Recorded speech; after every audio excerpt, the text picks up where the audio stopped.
Вітаю ўсіх яшчэ раз, з вами по-ранейшаму Зміцер Лукашук. Мы працягваем абмяркоўваць падзею Беларусі і за яе межамі. Выбачаемся за невялічкую тэхнічную затрымку. Тым не менш, наш госць, юрыст Народного антыкрызіснага ўправлення Михаил Кирилюк у нас у студыі. Прывітанне, Михаил. Добрый день. И меня еще просили сказать, что я делегат координационной рады. Кому кажем, раз просили, но мы ж не можем не сказать. Делегат координационной рады и сябра фракции ці спісу Латушки и Руху за свободу. Менавіта. Что не дзіўна з улікам того, что ўсё ж таки юрыст Народного антыкрызіснага ўправлення. Але паколькі юрыст, то давайте мы с вами найперш звернемся до юрыдычных пытанняў, тых юрыдычных праблемаў і не толькі юрыдычных, з якімі апошнім часам пачалі сутыкацца з беларусы. Я маю на увазе сітуацыі, калі людзям адмаўляюць у наданні статуса уцекача, у наданні міжнароднай обороны. Что адбываецца? Як стала вядома вам гэтая інфармацыя? Я ведаю, что вы былі на сустрэчы у міграцыйнай службе. Что вы пракаментуеце з гэтай нагоды? Ну, я бачыў рашэнне Ужонда да спраў цудаземцаў, так, па справах іншаземца. Вядома, што людзі шлюць да нас і ў Народное антыкрызіснае ўправленне, ў координацыйную раду, па ўсім, калі бачыць, што нешта адбываецца такое, з чым яны не могуць справіцца самастойна. Я бачу рашэнне, гэта пакуль што яшчэ не рашэнне суда, але это рашэнне дзяржаўнай установы, у якім напісана літаральна наступнае, тое, што ў Беларусі ўжо рэпрэсій амаль што і няма, іх вельмі мала. Ну, хочется сказаць, да, 30 тысяч людзей на вуліцах зараз не арыштоўваюць, як у 2020-м, але ж і мільён людзей на вуліцы не выходзіць, таму калі глядзець на ўзровень актыўнасці, то рэпрэсій не тое, каб менш стала. Што прайшлі выбары, таксама было дзіўна прачытаць, што быццам бы гэта неяк паўплывала на палітычную сітуацыю ў Беларусі, тыя выбары, якія прайшлі. Што Лукашенко падпісаў некалькі дэкрэтаў аб памілаванні, выпусціў некалькі соцень людзей, што, дарэчы, абсалютна праўда, але гэта аналітыка не ўключае ў сабе тое, што іншых-то людзей працягваюць арыштоўваць. Упамінаецца также вельмі важны істотны момант вызвалення Пачабута, які сведчыць быццам бы, на думку аўтара, пра тое, што ў Беларусі такая адліга. Ну, на мою думку, я бы з гэтым не згаджаўся. І ўсё гэта ў сукупнасці прыводзіць Ужон да спраў цудаземцаў да такой высновы, што калі ты не вельмі вядомая публічная фігура, гэта сумна вельмі для беларусаў, навіны шмат для каго.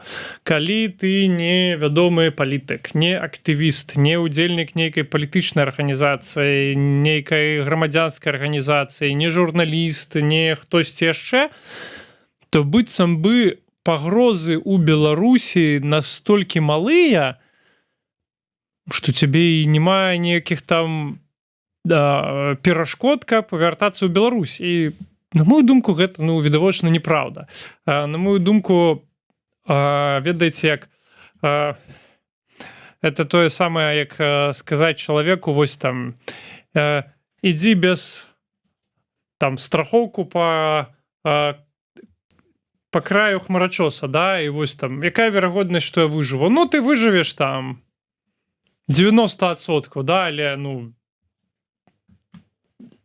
нікому не хочацца ісці без страхоўкі па краю хмарачоса, таму калі наступіць той 1%, калі гэта будзеш ты, то тебе будзе ўсё роўна, это 1 из 100, ці 1 из 1000, ці 1 з 10 тысяч, гэта ўсё роўна будзеш ты. Вось, таму мы і ініцыявалі гэту сустрэчу, прынеслі туды аналітыку ад вясны, ад Белпола, данеслі сваю пазіцыю, нас выслухалі. З таго, што нам вядома, гэта індывідуальная справа, якая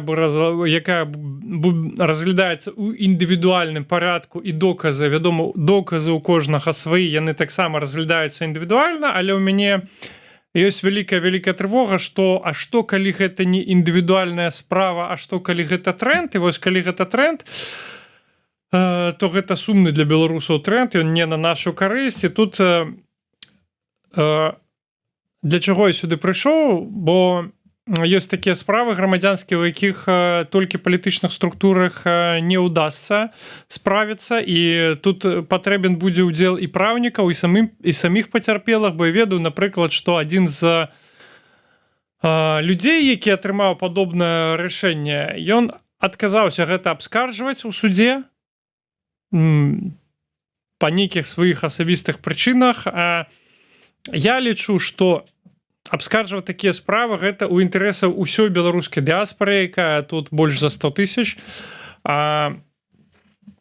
Я лічу, што гэта ў інтарэсах усіх беларусаў, таму што у адрозненне ад Беларусі якраз такі я тут назіраў, што суды выйгрываюцца. Суды выйгрываюцца супраць жонда. Мы размаўлялі аб гэтым з адвакатам польскім, што, я кажу, калі ў Беларусі ты выйграеш суд супраць дзяржаўнай установы, ты там напалову супергерой, да, ты можаш там ісці усім об этом хваліцца. Кажу, Польша тут это больш-менш такое рутинная справа, да, і вось моя знаёмая за мной пагадзілася, якая практыкуе тут. І гэта вельмі важна рабіць, таму, калі вы атрымалі адмову па міжнароднай абароне, і вам здаецца, што эта адмова несправядлівая, не ўлічвае ўсе акалічнасці вашай справы, то я вас прашу, звяртайцеся. Мы, як мінімум, можам скантактаваць вас з праўнікамі, якія займаюцца прафесійна гэтай справай. Па-другое, ёсць фундацыі, якія гатовыя еўрапейскія, амерыканскія, якія гатовы падтрымліваць палітвязняў. Калі вы былы палітвязень, калі вы атрымалі пераслед, то можна назбіраць нават і фінансаў на дапамогу польскага адваката, бо гэта каштуе грошай, гэта каштуе нейкія 1000 злотых. Вядома, што кагосьці і гэта спыняе ад таго, каб абскарджваць справу ў судзе. Дык вось я звяртаюся таксама да іх, што калі вас адзінае, што вас спыняе, гэта пытанне фінансаў, і калі вы палітвязень, то гэта пытанне таксама можна вырашыць праз дапамогу еўрапейскіх дабрачынных арганізацый. Михаил, наколькі я разумею, ўсё ж такі з палітвязнямі, з тымі, хто сапраўды мае там статус палітвязня ці былога палітвязня, а тым больш, калі ён быў адным з вызваленых, умоўна кажучы, вот по гэтаму там перамоўнаму вашынгтонска-мінскаму трэку, то тут праблемаў няма. Наколькі я ведаю, ўсё ж такі ім такія статус і абарону надаюць, і калі мы гаворым пра вось гэтыя выпадкі, гэта людзі, якія былі ўдзельнікамі акцый пратэста, але не трапляюць пад гэтую катэгорыю. Да, глядзіце, тут два пытання. Па-першае, вядома, калі ты сядзеў у тюрме па палітычных артыкулах, то да цябе менш пытанняў. З палітвязнямі, нельга сказаць, што не ўзнікае пытанняў, пытанні ўсё ж такі ўзнікаюць, яны больш тэхнічныя. Напрыклад, у кагосьці з палітвязняў была віза яшчэ да таго, як ён сеў у тюрму Германіі ці Галандіі, і яго накіроўваць фармальна ў іншую краіну. Яго ў іншай краіне нічога не мае. Тады прыйдзецца нам прыходзіць і даводзіць да ўжонда да спраў судаземцаў, што ён гэту візу атрымліваў яшчэ да вайны, да свайго масавага ўдзелу ў пратэстах. Ён не меў намеру жыць у этой краіны, ён меў намер наведаць гэтую краіну разам. Так, да, я разумею. Гэта таксама праблема, гэта пытанні, гэта дублінскі гэты умоўны фармат, але мы зараз кажам пра найбольшая вось праблема, якую мы давайте ўсё ж таки абсудзім, гэта адмовы ў наданні міжнароднай абароны. Таму што вось вы сказалі добрую фразу, наколькі гэта можа быць сапраўды такой ужо тэндэнцыяй і пашырэнняй практыкі. Ось на сёння мы што назіраем? Вот гэтыя канкрэтныя выпадкі, якія вы абмяркоўвалі с панам Цатрыновичам, гэта хто гэтыя людзі? Ці ёсць прыкмета таго, што это сапраўды можа стаць зараз такой правапрымяняльнай, як это кажуць, практыкай у дачыненні да ўсіх беларусаў, ну большасці, якія будуць падавацца на абарону? Ну, дзякуй Богу, спадар Цатрынович не сказаў нам, што гэта наш аналітычны аддзел правёў аналітыку, і зараз такі падыход будзе да ўсіх. Да, ён нам такого не сказаў. Ён сказаў, што это індывідуальна. Вось, дарэчы, там па дублінскім пагадненням, вось па двум этим справам, дарэчы, удалося давесці, што гэтыя людзі застаюцца ў Польшы, ўсё, дзякуй польскаму раду.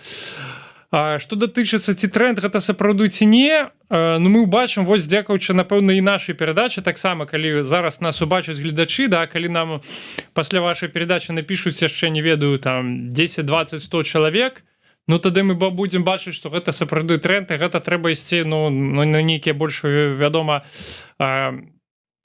іншыя ўзроўні з размоў, якія зараз я ведаю, ідуць перамовы аб том, каб іх правесці, каб іх дамовіцца, гэта на ўзроўні палітычным, але на ўзроўні юрыдычным, без таго, каб людзі не абскарджваюць гэтых рашэнняў, рашэння не будзе, бо для чыноўніка з ужонду, ну, гэта вельмі лёгкая і зразумелая сітуацыя. Мы табе далі адмову, калі ты не абскарджваеш, ну, ты згодзін, усё окей. Дык вось, чаго не было. Вось, напрыклад, у гэтым рашэнні, якое я бачу, там было такі падыход, што ну 5 гадоў же прайшло, па 342 цябе ўжо нельга прыцягнуць да адказнасці. І тое, што я казаў на прыёме, што не трэба разумець беларускае права як польскае права, да? То, што ў Польшы, да, віднавіта такое бы было. Але ў Беларусі там іншы падыход. Калі цябе арыштавалі і хацяць прыцягнуць, ведаюць, што ты ўдзельнічаў, хацяць прыцягнуць, ну, цябе да палітычных рэпрэсій, ну, назначаць цябе кіраўнікоў групы. І будзеш ты як кіраўнік, і там будзеш, ну, не 3 гады, а 8 гадоў адбываць. Дарэчы, у 20-м году такое было, адзін з людзей, якіх я абараняў, яму сказалі, у цябе там, напрыклад, на руке не одна лентачка, а 2. І гэта по нашай інфармацыі ты кіраўнік групы. Значыць, кажы інфармацыю, дзе там, каму ты падчыняешься, ад каго атрымліваеш загады, каму, хто ў цябе падначаленню, кажа, вы звар'яцелі, я нічого такое не рабіў, у меня просто, ну, вось 2 лентачкі. Не, у нас ёсць такая інфармацыя. Мы назначаем цябе кіраўніком. Ну, вось прыкладна так. І зараз у гэтым, у плане іх падыхода, яны ж не аналізуюць справу, вось тое, што мы пыталіся давесціся да ўжо да спраў цудаземцаў, што прымаў удзел у 2020. Ну ўсё, тэрміны прайшлі, значыць, не будзем цябе чапаць. У іх жа іншы падыход. Ты нам цікавы, ці ты нам не цікавы. Калі ты нам не цікавы, ну дык добра, ідзі гуляй. А калі ты нам цікавы, ну дык можна і здраду радзіме напісаць, можна напісаць і, ведаеце, шпіянаж, там, па якіх там 15 год можна атрымаць. Людзі ж іх атрымлівалі гэтыя артыкулы зусім без падставы. Можна нешта ў тэлефоне знайсці, а потым прычапіцца і белымі ніткамі далей шыць. Ну, гэта абсолютно інше вымярэнне права, калі не чалавек не шукае факты як нармальны следчы, і потым гэтыя факты шукае, пад які артыкул падыходзіць, а яны шукаюць чалавека, а потым вырашаюць, што вось нам гэтага чалавека трэба закрыць там на год ці 2 ці 3, як там па ступені яго варожасці да дзяржавы. І які артыкул нам да гэтага дапаможа. Калі тэрмін прайшоў, ну дык будзе больш цяжкі артыкул, па якім больш доўгія тэрміны прыцягнення да адказнасці. А калі гэта больш доўгі тэрмін прыцягнення да адказнасці, то значыць гэта не больш доўгі тэрмін адбывання. Таму для чалавека, які зараз попадае, ён можа быць нават і горш, таму што он 2023 можа сеў бы па 342 там на год ці на 2. А зараз ужо калі яго захацяць пасадзіць за ну, вымушаны будуць пісаць яму, што ён не ўдзельнік пратэсту, а арганізатар. Напішуць, для іх гэта праблемы ж немає, яны ж напісалі, вон, там, каму, вам, мне, нам, усё, што яны напісалі. Для іх гэта, ну, як яны кажуць, папера ўсё сцерпіць. Вось, таму тут важна, каб быў палітычны трек, які будзе, я ўпэўнены, і тут важна, каб быў яшчэ юрыдычны трек, каб людзі хадзілі ў суды і з дапамогай адвакатаў даводзілі, што мы з гэтым не згодны, што ў Беларусі ёсць рэпрэсіі, што ёсць вось справаздачы праваабаронцах арганізацый, і мне сапраўды тут давяртацца небяспечна. І самае надзейнае у гэтай правой пазіцыі то, што это праўда. Я ўпэўнены, тут можна адстаяць. Ну ось, Михаил, что вы прокомментуете? Ёсць два каментара приблизно на одну тему. Ось Шаўроў піша: чаму чалавек не падаўся раней? У яго было 6 гадоў, значыцца, нічога не пагражала, а гэта просто эканамічны мігрант. Ужо частка польскага МУС. Там не дурні сядзяць, поверьте.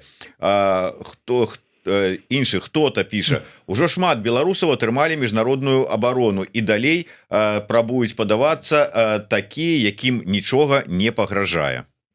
Я часткова згодны з тым, што гэта можа быць эканамічны мігрант. Я таксама сутыкаўся з такімі людзьмі, якія просто хацяць жыць у еўрапейскім звязе.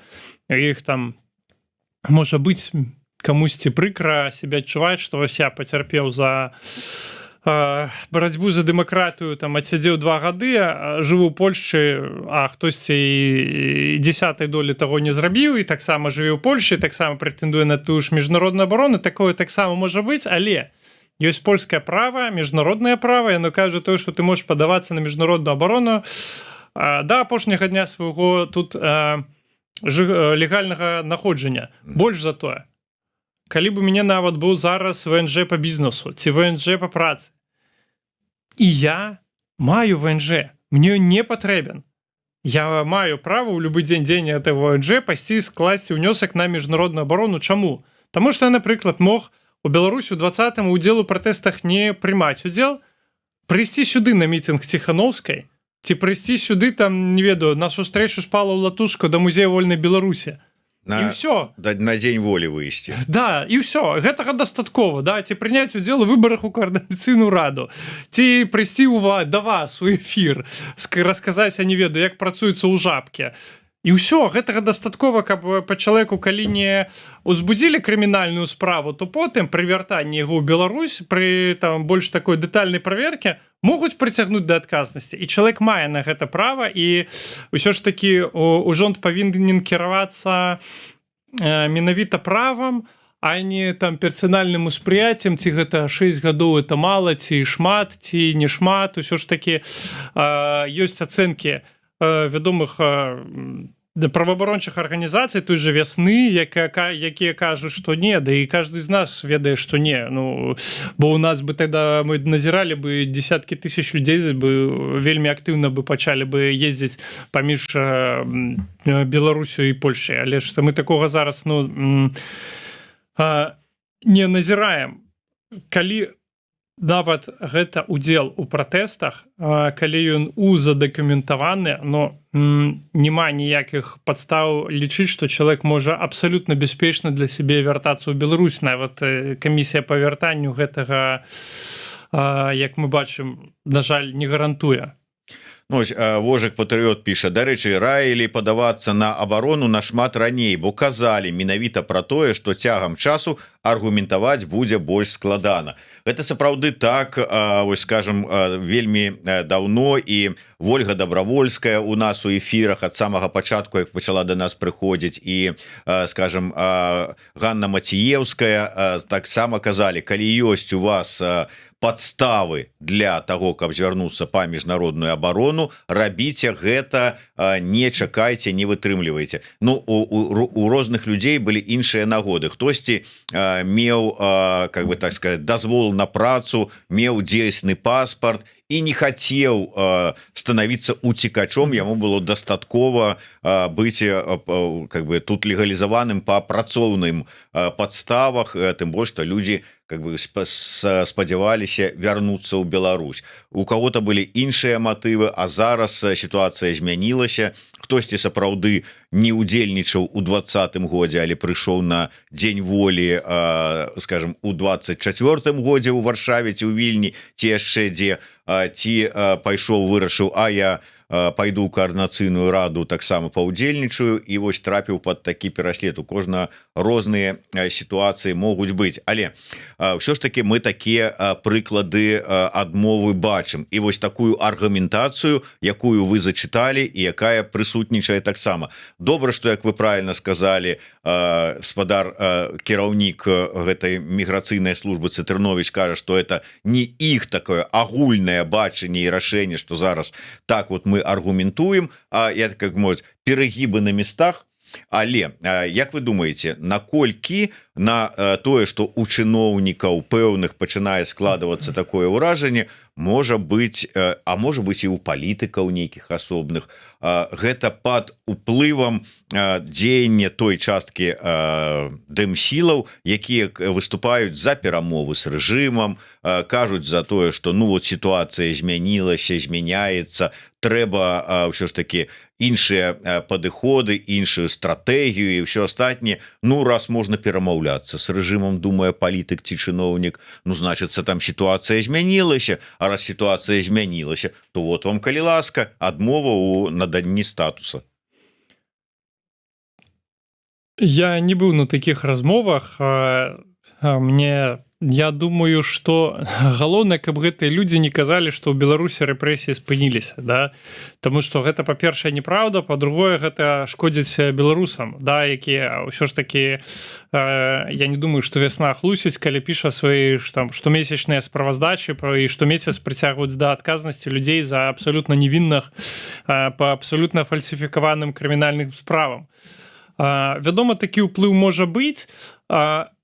Я думаю, тут больш, скажем так, антыімігранцкая гістэрыя, якая, вось калі паглядзець польскія медыа, то яны больш абмяркоўваюць усё ж такі грамадзян Украіны, чым грамадзян Беларусі, у нас кратна менш. Але ж ёсць такія напэнчы, да, ёсць такі ўзровень напружанасці, што ўжо і палітыкі пачынаюць выкарыстоўваць гэтую аргументацыю, і мы тут можам папасці, што называецца, пад раздачу, да, тое, што камусьці з польскіх палітыкаў захочацца набраць свае там палітычныя ачкі на тым, каб паказаць, што вось мы зараз пачалі вельмі дэталёва вывучаць мігрантаў, каб не пусціць сюда, не ведаю, пуцінскіх шпіёнаў, вельмі ўсіх падрабязна, пад трайной лупай, і таму вось мы малацы, у нас тут мыш не праскочыць праз нашу абарону. Вось, але мне такі падыход, окей, вы можете проверить под 10 лупами человека, да, там ці ёсць яго сувязі там з КДБ ці кім яшчэ, да, на паліграф яго павесці, але мне як праўніку асабіста здаецца такім хібаватым аргумент пра тое, што ну калі ты не prominent political figure, да, калі ты не выбітная нейкая палітычная фігура, то тебе быццам бы нічога не пагражае. Вы ведаеце, ну, калі адкрыць справаздачу тых жа праваабаронцаў, от, дарэчы, хочу падзякаваць праваабаронцам і вясне, якія і дысідэнт бай, матэрыяламі якіх мы карыстаемся, заносім у гэтыя ўжонды, падзякаваць Ольгі Дабравольскай, якая прымае удзел рэгулярна ў нашых сустрэчах, Анне Мацеёўскай, ініцыятыўнай партызанка, якая дапамагае шмат якім беларускім палітвязням. Гэта вельмі важная праца, вельмі цяжкая і часам неблагадарная, да? Дык вось, калі паглядзець справаздачу праваабаронцаў, 99% іх ніхто не ведае, гэтых людзей. Ну, сапраўды. І вось гэта будзе несправядліва ў адносінах да тых самых людзей, якія тут патрабаваюць нейкай там медычнай публічнай актыўнасці. Вось, таму я спадзяюся, што калі ўдасца правесці гэта праз суд, і гэта будзе ну, суды тут сапраўды мы атрымлівалі у адрозненні ад Беларусі, яны не звязаны больш такімі нейкімі палітычнымі трэндамі, ды і тут калі хтосьці вывучае польскую палітыку, глядзіць за польскімі судамі, тут бачыць, што суды яны ідуць і супраць дзейнічаючай адміністрацыйнай лады, і яны абладаюць пэўнай самастойнасцю, і я ў гэтым плане разлічваю, што ў судзе можна вельмі добра адстаяць гэтую пазіцыю і атрымаць рашэнне, якое сапраўды паплывае на сотні беларусаў, якія, можа быць, прасядзелі лішнія 2-3-4 гады у Беларусь, у Польшчы, не атрымоўваючы статуса па нейкіх прычынах, але казаць, што ім за гэтага стала ў Беларусь бяспечная вяртацца, я б так не казаў бы. Но безумоўна, і мы-то гэта ведаем, засталося толькі гэтую інфармацыю як мага шырэй даводзіць да партнёраў, да тых же самых ужондаў, не толькі міністру расказаць, міністр-то і ведае, а вось каб неяк даходзіла ніжэй, і тут узнікае сітуацыя, як это, ці ёсць это магчымасць это зрабіць, ці вот менавіта праз такія праз суды, Праз суды, іншага спосабу няма. Гэта доўга, гэта дорага, але гэта працуе. Калі ўжанднік, ведаеце, не ведаю, з 5 дэцызій у яго ні адзін не будзе аскаржваць, все, мы берем копипастом, всю эту аргументацию и фигачим по всем справам. Усе ж так робяць. Праўнікі так робяць, калі ў іх аднатыпныя справы, яны беруць копіпастам, уставляюць туды аргументацыю, там мяняюць нейкія рэчы, зараз гэта нават ChatGPT можа рабіць, ты толькі яму кіруеш. Ужанднікі таксама. А калі ты з 10 сваіх дэцызій атрымаеш 8 адмоўных, і тебе суд іх верне і кажа, яшчэ на тебе там вось выдаткі, яшчэ там на тебе кампенсацыю, то кіраўнік аддзелу потым скажа, не пішы ты гэта больш, не пішы, ж вяртаецца. Ты робіш сабе, як кажуць чыноўнікі, мы калі даводзім неабходнасць таго, каб гэты дакумент падружжы быў не на год, а на 2, на 3, мы кажам, вось глядзіце, полгода прайшло, ўжо новы документ трэба атрымліваць. Полгода прайшло, ўжо новы документ атрымліваць. Дык ваш чалавек ходзіць пастаянна з новымі внёскамі. І супрацоўнік польскага ўжонда кажа, часамі наше заканадаўства пабудавана так, што мы самі дадаем сабе працы. Маглі б не дадаваць. Дык вось, калі ім будуць вяртацца гэта з судоў, яны не будуць дадаваць самі сабе працы. Толькі калі гэта... Я не думаю, што ў нас жа няма такой палітычнай сітуацыі, як там з Украінай, дзе там украінская паўстанецкая армія, там уручылі гэты ордэн таму, не таму, зараз яны разважаюць на вышэйшым уровні, ідуць да нейкага кампрамісу. У беларусаў і палякаў няма чаго дзяліць. Няма спрэчных тэрыторый, няма нейкага там узаемных абвінавачванняў у генацыдзе. Ёсць трохі гэтай параноі, і з-за гэтага, мне здаецца, пад раздачу могуць пападаць невінныя людзі. Дык вось, зараз важна беларусам разумець, што калі яны не будуць падаваць у суды, ніхто за іх не зробіць гэта. І, дарэчы, у такой краіны, як Польшча, гэта не значыць тое, што ты падаў у суд скаргу, все, тебе хана, зараз тебе прыедзе служба дэпартацыі і выкіне, таму што трывожныя беларусы могуць так падсвядома разлічваць. Гэта не так. Ты што, суд супраць дзяржаўнай машыны, можна сказаць, пайшоў? Суды ж выйгрываюцца. Ваданосава выйграла суд. Вон яшчэ колькі прыкладаў, калі выйгрывалі суд па Дубліну. Я асабіста знаю некалькі знаёмых, якія выйгрывалі суды па Дубліну па працэсуальных парушэннях. Суддзя выносіць рашэнне, чыноўніку яму далей няма сэнса з ім спорыць. Калі гэта суддзя, гэта адказнасць суддзі. Я магу, падсумоўваючы гэтую частку нашай размовы, сказаць, што сапраўды, як раіла заўсёды тая ж самая Вольга Добравольская і Ганна Маціеўская, і Михаил Кірылюк, таксама, калі у вас ёсць падставы і нагода для таго, каб звярнуцца па міжнародную абарону, рабіце гэта. У сённяшніх умовах, патрабаваннях трэба больш абгрунтавана, больш дасціпна падыходзіць да пытання абгрунтавання тых фактаў і тых прычынаў вашага зварота, чаму вы вымушаны звярнуцца, якія у вас ёсць дзейнасць, якія пераследы, якія небяспекі і ўсё астатняе. Не саромейцеся, пішыце ўсё пералічвайце. І як сказаў Михаил правільна, калі раптам вам даюць нейкую адмову, не трэба казаць ну вот так вот, а ісці у суд абскарджваць і дамагацца свайго, асабліва калі вы адчуваеце, што у вас ёсць для гэтага ну, як мінімум падставы. схадзіць да праўніка, можа быць вам праўнік паглядзець на вашу дэцызію, скажаць ну ідзі лепш ствары спулку і легалізуйся по бізнесу, да, ці найдзі себе працу і падай заяву по працы, бо у тебе тут ну кейс мёртвы, бывае і такое, але ж гэта будзе таксама карысна. Вожык патрыёт пытаецца, ці закранае легалізацыйная дзейнасць Михаіла пытанні людзей больш сталага веку. Вось зараз ёсць прыклады, калі жанчына вымушаная пакінуць краіну ў 71 год, працы няма, пенсію невядома як атрымліваць. Таксама тут да нас звярталіся, мы ведаем такія прыклады, ён не адзін і не толькі вось што зараз з гэтай жанчынай, і былі і раней такія прыклады.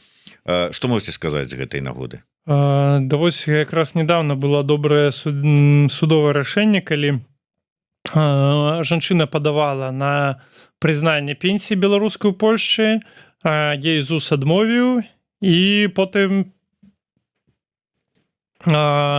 абскарджвалі і суд вынес пазітыўнае рашэнне на яе нагоду. У нас зараз яшчэ адно ў справодстве ёсць справа, там працуе польскі адвакат.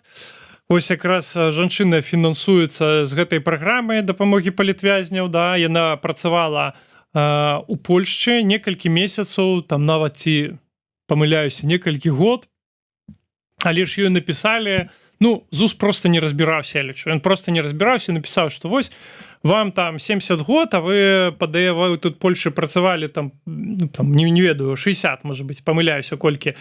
А вы працавалі толькі 2 гады ў Польшчы, гэта вы тут складаеце внёсак толькі для таго, каб абцяжарыць пенсійную сістэму Польшчы. Але ж адвакат прыносіць, паляк, прыносіць у суд дакументы, кажа, ось, па-перша, глядзіце, паміж Польшчай і Беларусі ёсць дамова фінансавая. Па-другое, глядзіце, вось дакументы, якія яна прапрацавала 10годдзі ў Беларусі, па-другое, па-трэцяе, яна тут Польшчы працавала неэфектыўна, яна працавала рэальна. Вось там дакументацыя, вось перапіска, вось сведкі, вось усё. Суд кажа, окей, таму сэнс у гэтым ёсць, калі у чалавека няма сродкаў несці гэтыя судовыя выдаткі, гэта, вядома, ну, вельмі частая сітуацыя. Для гэтага існуюць фонды. Мы самі такім фондам не з'яўляемся, але мы можам дапамагчы, накіраваць, падказаць. Вось у некаторых сітуацыях праўнікі згаджаюцца работаць бясплатна, у некаторых сітуацыях праўнікі згаджаюцца работаць за там палову кошту. Але ж ад гэтага чалавека трэба ну непасрэдны актыўны ў гэтым удзел, да. Михаил, давайте, может быть, на завяршэнне закранем пытанню рэпрэсій. Зараз ізноўку з'яўляецца інфармацыя пра тое, што рэжым фактычна распрадае і канфіскуе маёмасць у тых, хто быў вымушаны з'ехаць з краіны. Наколькі гэта пашыраная практыка і як з гэтым можна змагацца? Ну, гэта пакуль што такая адзінкавая, я б сказаў, практыка, да, яна зараз ідзе, яна ідзе павольна, ну і гэта вядомыя людзі. Як з гэтым можна змагацца зараз? Пра гэта можна казаць як пра нагоду будучай адказнасці людзей, якія прымаюць у гэтым удзел. Глядзіце, до 2020 года па звычайных камерцыйных справах, калі, напрыклад, чалавек купляў машыну на аўтахаузе, з'яўлялася, што эта машына крадзеная. У яго забіралі машыну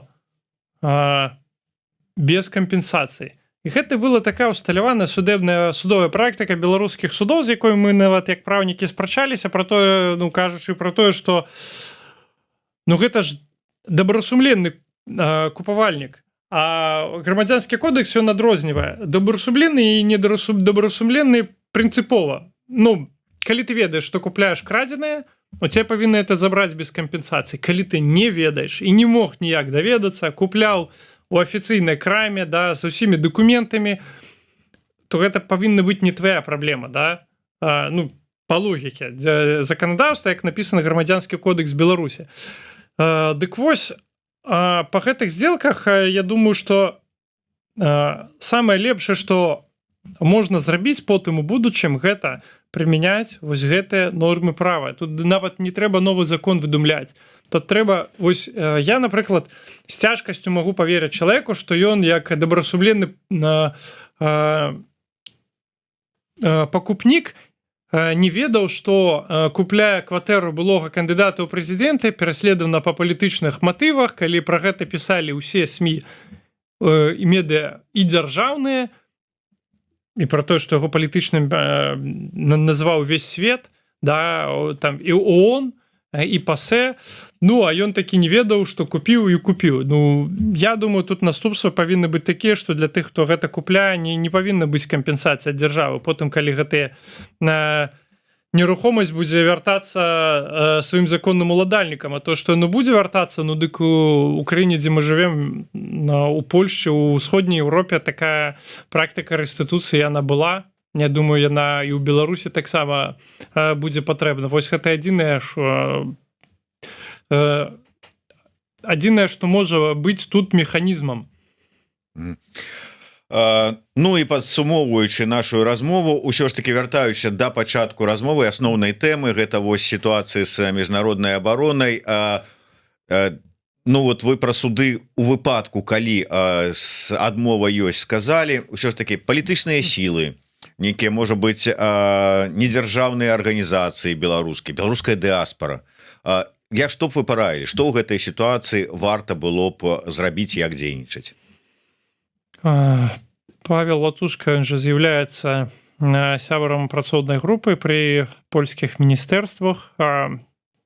Я думаю, зараз будуць праводзіцца сустрэчы на ўзроўні міністэрства, на ўзроўні міністраў. Я спадзяюся, што усе тыя людзі, якія таксама прымаюць удзел у палітычным жыцці, на гэта датычыць не толькі Польшчы. Просто мы чаму пра Польшчу кажам, ну, таксама будуць прымаць удзел. Чаму ты пра Польшчу кажам? Таму што тут заўсёды было, ну, як апошнія 6 гадоў было лягчэй за ўсё атрымаць гэту міжнародную абарону.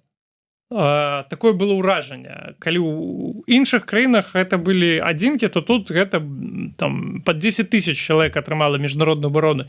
І вось калі зараз гэтая працэдура пачынае паволіцца, гэта выклікае такое дрэннае ўражанне. Але ну, гэта і натуральна, таму што Польшча, ну, самы зразумелы язык, самая блізкая краіна, самая вялікая дыаспара.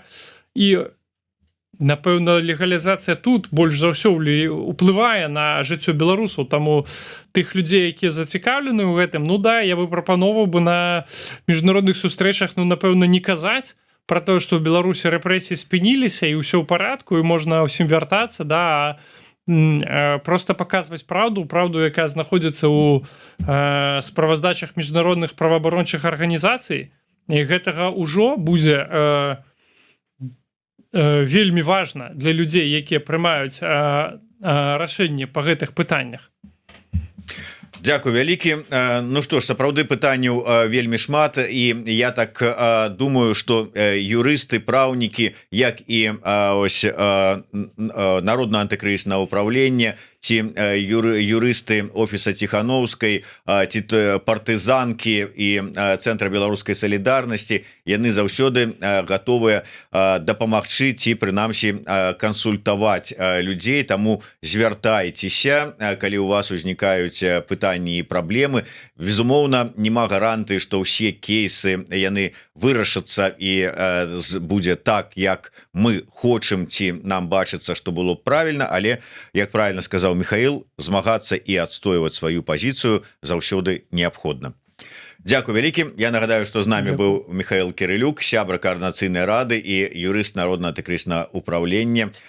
Падпісывайцеся на YouTube канал Еўрарадыё, ну і адстойвайце свае правы заўсёды і паўсюль. Да сустрэчы. Жыве Беларусь. Дзякуй.